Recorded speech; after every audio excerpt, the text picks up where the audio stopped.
como montar um horário de estudo. Essa aula vai ser dividida em 4 momentos, onde eu vou falar sobre como organizar o seu tempo, como definir as prioridades, como montar de forma objetiva o horário de estudo e uma coletânea de dicas finais. A primeira coisa que você precisa saber é uma regra socrática que diz: conhece-te a ti mesmo. O autoconhecimento é fundamental para você realizar aí uma boa estratégia de estudo. E de que maneira você pode promover esse autoconhecimento? Uma das formas é fazendo perguntas a si mesmo. Perguntas do tipo: o que eu preciso saber? Quais são as matérias? Quais são as prioridades? Quanto tempo eu tenho disponível para os estudos? E até mesmo se eu sei estudar. E como você vai aprimorar esse conhecimento? Fazendo ainda mais perguntas. Como, por exemplo, qual que é a minha capacidade de concentração? Qual que é a minha capacidade de memorização? Se minha memória é boa ou é ruim? Aliás, aqui eu devo fazer uma correção. Não existe memória boa ou ruim. Existe memória treinada e memória destreinada. Mas isso você precisa responder para si mesmo. Qual que é o seu grau de comprometimento com os estudos? E eu sou uma pessoa disciplinada ou indisciplinada? São informações vitais para você começar a organizar a sua estratégia com relação aos seus estudos. E muitas dessas perguntas acabam recebendo respostas negativas. Mas o que eu quero dizer para você é que a melhor pergunta que você pode fazer é: como eu posso melhorar a minha qualidade de estudo? Uma vez que você tenha em mente como você é como aluno, agora é mais fácil de começar a definir de que maneira melhorar o seu desempenho. E uma das formas nós vamos começar a falar agora, que é justamente a organização do tempo. Ou seja, coloque na ponta do lápis como é a sua rotina, que horas você acorda, que horas frequenta a escola, você trabalha ou não, quais horários destina às refeições, almoço, janta, lanche, e o que costuma fazer quando não tem nada para fazer. Inclusive essa pergunta ela é vital, porque ela diz muito a respeito de você mesmo. E uma vez que você tenha essas informações em mãos, você pode montar uma tabela semelhante a essa. De forma simplificada, você tem um panorama de como é o seu dia. E o que você vai fazer com isso agora? Bom, existem mais algumas perguntas que você pode responder. Como, por exemplo, o que eu preciso saber? Quais são as matérias? E quais são as suas prioridades? A partir daqui, nós vamos para o segundo momento da nossa aula. Falar justamente sobre aquilo que vem primeiro. E aqui é fácil. A prioridade são as aulas do dia. Sim, as prioridades são os assuntos que você viu em sala de aula hoje e devem ser estudadas hoje. Não amanhã cedo, nem na véspera da prova, mas sim hoje, de preferência, começando agora.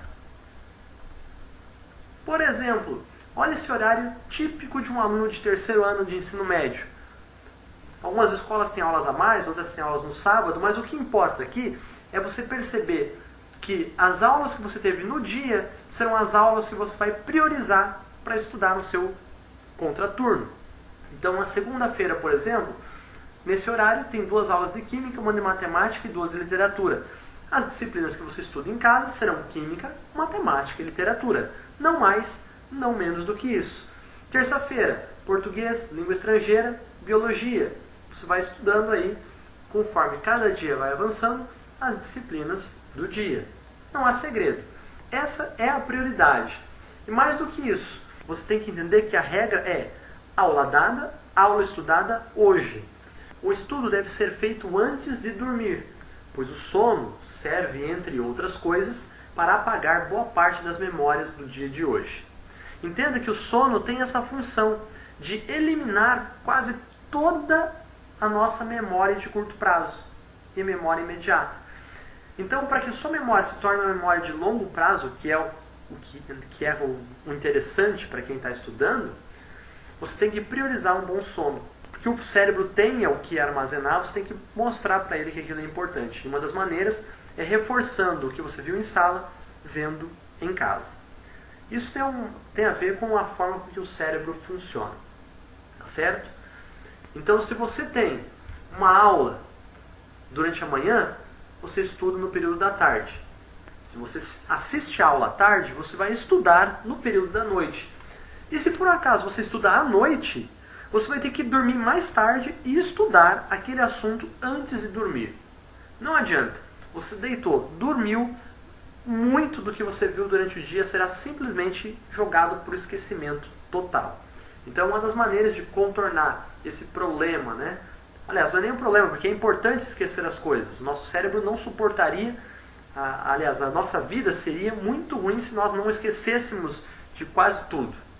Tá certo? Então é importante para a nossa sobrevivência essa limpeza diária das memórias desnecessárias. Mas como você mostra para o cérebro o que é importante ou não? Apenas reforçando e estudando em casa aquilo que é a prioridade. É a única maneira de você dizer para o cérebro que aquilo realmente precisa ser armazenado e não eliminado. Então, uma vez que você tenha claro para você como é o seu tempo e quais são as prioridades, agora você está preparado para ir para o nosso terceiro momento aqui, que é falar como montar o horário de estudo. Comece com pouco, porém com qualidade. Estude as aulas do dia, dividindo elas entre tempos de 30 minutos de estudo e 10 minutos de descanso. É muito importante você fazer dessa maneira. Observe, por exemplo, nessa tabela, onde o aluno estudou pela manhã e no período da tarde, a partir da 1h30, ele divide o seu horário em períodos de meia hora. Para a disciplina de Química, das 1h30 às 2h, das 2h às 2h10 faz um intervalo, um descanso, das 2h10 às 2h40 estuda Matemática, das 2h40 até as 2h50 descansa novamente, das 2h50 até as 3h20 estuda Literatura. Perceba que na meia tarde você estudou durante 2 horas, intercalando 3 disciplinas e intercalando pequenos intervalos, e ainda sobrou um bom tempo, um bom espaço livre para você fazer outras coisas. E é muito importante que nesse tempo livre você escolha um livro para ler. Um livro que conte qualquer história de interesse seu. Não precisa ter relação nenhuma com a escola. Esse livro é pura e simplesmente para você aprender a gostar de ler. Nós vamos falar um pouquinho mais sobre isso. Então eu dividi aqui sugestões para 3 níveis diferentes de estudante. O iniciante, o médio e o avançado. Então começando para você que está iniciando. Então a sua prioridade é aprender a gostar de ler.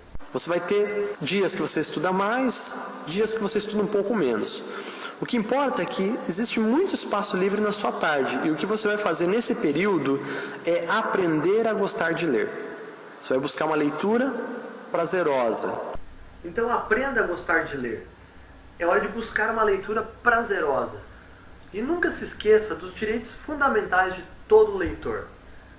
Todo leitor tem o direito de não ler, tem o direito de saltar páginas, tem o direito de não acabar um livro, tem o direito de reler, tem o direito de ler não importa o que, tem o direito de amar os heróis dos romances, tem o direito de ler não importa onde, tem o direito de saltar de livro em livro, tem o direito de ler em voz alta e o direito de não falar do que se leu. Por exemplo, evite começar por um Gregório de Matos ou um José de Alencar. Não é que esses livros são ruins, mas eles não são bons para quem não gosta de ler. Correto? O que você tem que fazer? Quem não gosta de ler tem que buscar o quê? Leituras que são mais agradáveis. Se for Harry Potter, se for Senhor dos Anéis, Crepúsculo, Paulo Coelho, pouco importa. O importante é que você descubra o seu livro. Leia até encontrar o livro que você achou interessante e que você vai conseguir ler até o fim. Porque assim que isso acontecer, você vai começar a ganhar o hábito da leitura e vai se acostumar, e mais do que isso, você vai se apaixonar por ler. E é nessa hora, quando você se tornar um leitor mais maduro, tá? Onde o amor pela leitura faz parte da sua vida, é que Gregório de Matos, né, e José de Alencar vão começar a ganhar algum sentido. Correto? Não comece por esses livros porque você vai ficar com muita raiva de ler. Agora aqui sugestões para quem já tem uma certa prática de estudo. Se você está no nível intermediário, você já tem, né, começou a tomar gosto pela leitura, é hora de você ampliar o seu tempo de estudo. Essa é a minha sugestão. Em vez de você estudar meia hora, você vai começar a estudar 1 hora. mas mesmo assim intercalando com períodos de descanso aí de 10 minutos. E em todo o restante do tempo livre, você vai fazer outras coisas da sua vida e também buscar um livro de leitura prazerosa. Então essa fase são sempre de ir reforçando para que você vá pegando o amor pela leitura e pelo conhecimento. E para você já estar mais acostumado com os estudos, a minha sugestão é a seguinte: você deve se dedicar primeiro às matérias do dia, agora num tempo até mais curto do que habitual, e depois passar a estudar assuntos onde você possui maior dificuldade. Tá certo? Essa vai ser a prioridade. E de outra, além dos livros de leitura sem compromisso, você vai começar também a priorizar a leitura de livros técnicos. Tenha sempre em mão um livro de leitura prazerosa, mas também é hora de começar a se dedicar a livros técnicos. Bons alunos costumam priorizar as matérias que mais gostam. Evite isso. A matéria que você não gosta é justamente a chave para a sua aprovação numa prova ou concurso. Então aqui eu encerro a terceira etapa da nossa aula, que é como montar o horário de estudo. Então eu vou acrescentar agora algumas dicas finais de como você pode aperfeiçoar o seu tempo de estudo. Então lembre-se sempre, você pode começar com pouco, mas faça isso com qualidade. De que maneira? Procure estar sentado, ou seja, mantenha uma boa postura, tranquilidade, evite o computador, só utilize para pesquisas, né, e fique off nas mídias sociais. E a TV obrigatoriamente desligada. Deixa eu chamar a atenção sobre a postura, porque é comum alguns alunos estudarem na cama. Então evite estudar deitado, porque isso aqui é o que costuma acontecer. Outra coisa é que a TV tem que estar obrigatoriamente desligada. E já vou explicar o porquê. Que a TV é um eletrodoméstico que tem a função de emburrecer as pessoas. A TV brasileira, ela é emburrecedora. Então, não fique contaminado enquanto você quer estudar com o que está passando na TV. Simplesmente desligue a TV, tá? É uma forma de abolir a TV da sua vida, principalmente se você quer melhorar a sua capacidade mental, melhorar a sua criticidade, melhorar a sua visão de mundo. A TV deve estar fora da sua vida. Não adianta, tá? O televisor você tem que abrir mão, principalmente durante os estudos. Outra coisa é evitar comer enquanto você está estudando. Isso porque o seu cérebro é um órgão que consome muita energia, tanto em nutrientes quanto em oxigênio. O seu sangue transporta essas substâncias, tanto o oxigênio quanto os nutrientes. Para você ter uma ideia, o teu cérebro, quando você está em repouso, chega a consumir 30% de todo o oxigênio que você inala. Imagina, ele não é 30% de você e consome dessa maneira. Então é um órgão muito gastador, requer muita energia para estar funcionando. Só que quando você come, que se alimenta, o teu organismo começa a fazer a digestão e, depois disso, a absorção. E a absorção, ela vai priorizar a circulação sanguínea em direção aos intestinos.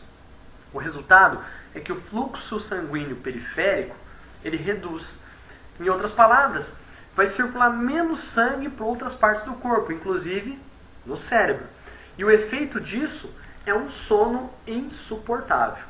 Então evite comer quando está estudando ou comer muito antes de estudar, porque isso vai te dar muito sono. E é natural, porque o organismo está priorizando a circulação sanguínea para os seus intestinos e não priorizando para o seu cérebro. Não que falte sangue, é só um fluxo menor, o que gera aquela sensação de sono, aquela letargia.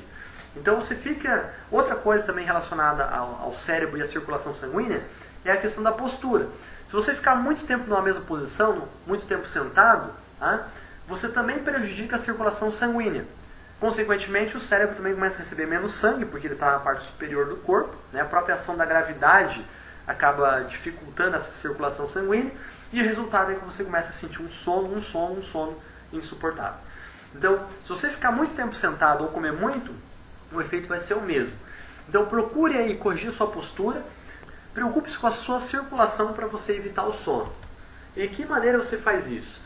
Então, por isso é importante os tempos de descanso. A cada 10 minutos você vai se levantar, você vai se esticar, se alongar, dar uma volta, andar um pouco e tomar uma água. Isso até porque a própria água também é importante para o funcionamento do cérebro. Então isso tudo melhora, tá, o teu desempenho durante os estudos. E para finalizar, algumas dicas finais. Nunca esqueça que o melhor exercício para a memória chama-se redação. Então sempre escreva o que estiver estudando. Esse é o seu guia de estudo. Sempre faça uma ficha de lembranças com relação ao que você estiver lendo e estudando. Incluindo na sua ficha aquele guia do jornalista, que são as perguntas que devem ser sempre respondidas, como o que, quem, quando, onde, como e por quê. Vou dar um exemplo prático agora. Você está estudando um certo texto, não importa a disciplina, você vai escrever num papel à parte do que trata esse texto. O que é importante saber do que você está lendo? Quem é que está envolvido na história? Quando que acontece o fato? Existe algum lugar especial? Qual? Como acontece? Qual o processo? Por que acontece? Qual é a conclusão do autor? E você finaliza com a sua própria conclusão. Ok? Então agora, revisando agora os nossos 4 passos. O primeiro deles foi organizando o tempo. Faça uma lista com todas as suas atividades diárias. Que horas acorda, que horas frequenta a escola, os horários das refeições e o que você faz no seu tempo livre. Em segundo lugar, as suas prioridades. A aula dada é a aula estudada hoje. Estude as matérias do dia, resumindo e resolvendo exercícios sobre o que viu durante a aula. Faça isso no mesmo dia. Terceiro momento foi falando sobre montar um horário de estudo. 30 minutos de estudo para 10 minutos de descanso. Essa é a lei. Iniciantes devem fazer as tarefas do dia e realizar a leitura sem compromisso. A leitura prazerosa é a sua prioridade. Já o estudante avançado deve priorizar aquelas disciplinas que para ele apresenta maior dificuldade. A matéria que você não gosta é a matéria que vai te classificar numa boa universidade ou num bom concurso. E por último, as dicas finais, que é levantar da cadeira, caminhar um pouco e tomar água. Evitar comer enquanto estuda. Manter uma boa postura, um local tranquilo. Evitar o computador e só utilizar para pesquisas. Ficar longe das mídias sociais e a TV estar obrigatoriamente desligada. Então, essas eram as dicas que eu tinha para passar para vocês. Espero que tenha ajudado. Eu sei que elas valem, eu entendo, na verdade, que elas valem para qualquer aluno, em qualquer situação. Tá? Desde quem está fazendo o terceiro ano de ensino médio vai fazer o Enem, ou o vestibular, ou pessoas que já terminaram o ensino médio e vão prestar concursos. Essas dicas são princípios que valem para todos. Espero ter ajudado. Valeu por assistir e até mais.